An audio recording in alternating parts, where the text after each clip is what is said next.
Hello YouTube, this is Morgan Airspeed Prime here with my next Korra news update video. I am of course the site super moderator for Avatar The Last Airbender Online.com, Avatar and Korra news slash fan site community. And I'm also the main host of that site's podcast, which is the Avatar Online podcast. And yes, I'll just get straight into the news. First piece of news would be the guide. Obviously, the guide didn't air yesterday. It is in fact going to air next Friday, that being November 1st. The description, we have that one. That's the piece of news, and that is that Korra seeks Tenzin's help to enter the spirit world for the first time. That's the description. I don't know if it's worded exactly that way, but that's it. Korra goes to Tenzin to get his help to enter the spirit world for the first time. So that's interesting because it confirms that she's not going to go straight to the southern portal. She's going to go to, or at least come across Tenzin first and get his help to enter the spirit world. Or else I'm assuming that she goes there because she knows she needs to be more spiritual before she goes to confront Unalaq again and close the portal. I'm assuming that this is where Jinora comes into play, and that maybe Tenzin can't quite help her do this. Maybe Tenzin helps her master the spirit bending technique. But then Jinora comes in and says that she's spiritual, she has that connection. We get an explanation for what happened in 202, and that maybe that's where they go to the spirit world. So I'm hoping that happens. But there's another piece of news that went along with this, and that's that Korra has once again changed the time it's going to air at. It's going to be, as I said, Friday. But instead of episodes airing now at 8:30, it's actually going to air at 8. So basically what's happened here is that they had to change the time slot for beginnings to air the two episodes at the same time. So what they're actually going for now, instead of going back to 8:30, they're keeping the show at 8. So, I say overall it'll probably work out well. Just the fact that they've, instead of changing again and then making it 8, they've actually just kept it like, okay, we have to do this for the two-parter. Now we're making all the episodes at 8. So once they keep the show at 8 now, from here to the rest of the season, the ratings should really pick up by the end of the season, because it'll keep, even if they do a two-part finale, it'll work out well because since the show will be at 8, they can have the two episodes air at 8 and not have to change the time if they have it at 8:30. So it works out well for them, but again, it is another time change. It really does make you question what on earth Nick's plan was for this show, and why they didn't just keep it at 7 in the first place. Why they felt the need to change it, and then change it again, and now they're finally settled on 8 as the time slot. I think ultimately it will work out well for them by the end of the season, as I said, because I think once they have weekly episodes airing at the same time for more than like 3 weeks in a row, it'll work out well. I just hope the ratings do pick up for them, because I'm getting a little bit worried, I suppose, for Korra. It's gonna, obviously we're gonna have the book 3 and book 4. They're gonna air. They're basically super far into production. They're not gonna just cancel the show.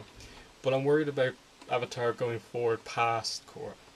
And are Nick going to approve a show now that the ratings are kind of all over the place? I hope they do realize that it's their own fault that the ratings fell. They were the ones who changed the date between Civil Wars Part 2 and Peacekeepers and made it drop to 1.1. They were the ones who changed the time for beginnings and made the ratings drop, and so on. They just need to be aware of that, and just, for Book 3, give Korra one time slot and keep it there. So yeah, that's that. The Search Part 3 has not leaked on iBooks early, well, put up on iBooks early like Part 2 was. So that means the first time we're going to get a look at this book is, of course, the official comic book store release day, next Wednesday, October 30th, the day before Halloween. The other store, Amazon and regular bookstore release date is November 12th. So just keep an eye out for that. This is a huge release. Earlier this month we got the origin of the Avatar. Now we're getting the other thing we were looking for, that being what happened to Ursa finally reveals in the Search Part 3. After like 5.5 years of waiting, we're at last going to get this. So this is big. Go to your comic book stores, buy this book, support Dark Horse. because comics are continuing. The comics are good. Let's keep that going. I'll have a review. Hopefully, I can get the book, and I'll have a review out next week, Wednesday, hopefully, for the physical copy, and if I get it digitally, that sort of thing. So, yeah, video and written review, of course, and then podcast review at the weekend. So, I'll have a ton of coverage for that. But speaking of the podcasts, today is actually going to be the 100th podcast, Avatar Online podcast, basically. This is including regular episodes of the show, Korra roundtables, interviews, and specials. This is going to be the 100th episode that I've put out. Now, there are 100... later on today when I put up the podcast, there will be 101 on the feed, but that's because Jordan actually did an interview with PJ Byrne before we had started the podcast, so it wasn't technically an Avatar Online podcast recording. So technically, it'll be 100 episodes where I've been on board, and yeah, I never thought that I would be able to say that, currently right now I've done 99 podcasts, and later on today, a few hours, I'll be recording my number 100. It's pretty insane. Yeah, so episode 69 of regular episode 69. Later on today, we're going to be reviewing The Blind Bandit, so the Toph introductory episode. We'll have obviously this news to talk about in more depth, some listener questions, that sort of thing. So yeah, definitely check that out. It's been quite a journey. I never thought that the podcast would reach 100 episodes. I never thought it would take off as much as it did. It's not insanely popular, but it's doing really reasonably well. So yeah, 60 later on today, 69 regular episodes, 20 Korra roundtables, no, 21 Korra roundtables so far. We did a special all about book one. 4, I think, admin talk episodes that I did with Keval from Avatar: The Legend of Korra Online. And then just a bunch of specials. I think we've done a special on The Promise. We did a special on The Search Part 2.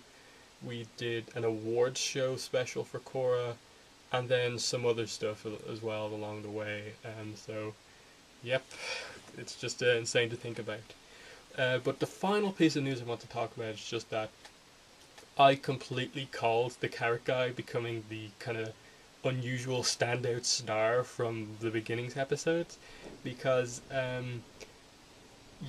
Nick, Coronation and Nick have been going pretty crazy with the carrot guy stuff. Up next you'll see basically a gif that Coronation posted about the carrot guy. They did this when they were announcing that there was no new episode yesterday, and I was just freaking out that they actually did this, so check that out here.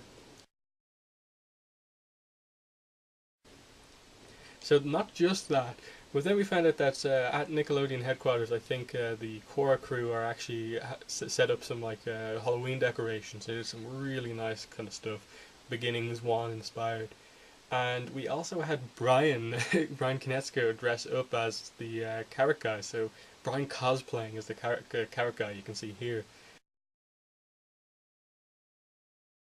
And for me, this was just he's made it. He's made it big time. He's jumped from being this minor spirit to being a star spirit from the show, and I think this kind of confirms that he is coming back, and that poster where he originally debuted in from SDCC this year means that Korra and Jinora are going to meet this guy, and I'm so excited for that. And I just gotta say, I completely called this. If you've seen my video, The Legend of Carrot Guy, that I recorded that after myself and Troy did a podcast, and in the intermission and afterwards we just talked for ages about the carrot guy. So I'm so happy that this kind of guy that I've made, carrot guy that I've been really petitioning for to make the next kind of cabbage merchant type character is actually succeeding. I'm not gonna take full credit for it, but I can always say that I called this completely, and I'm just happy about that.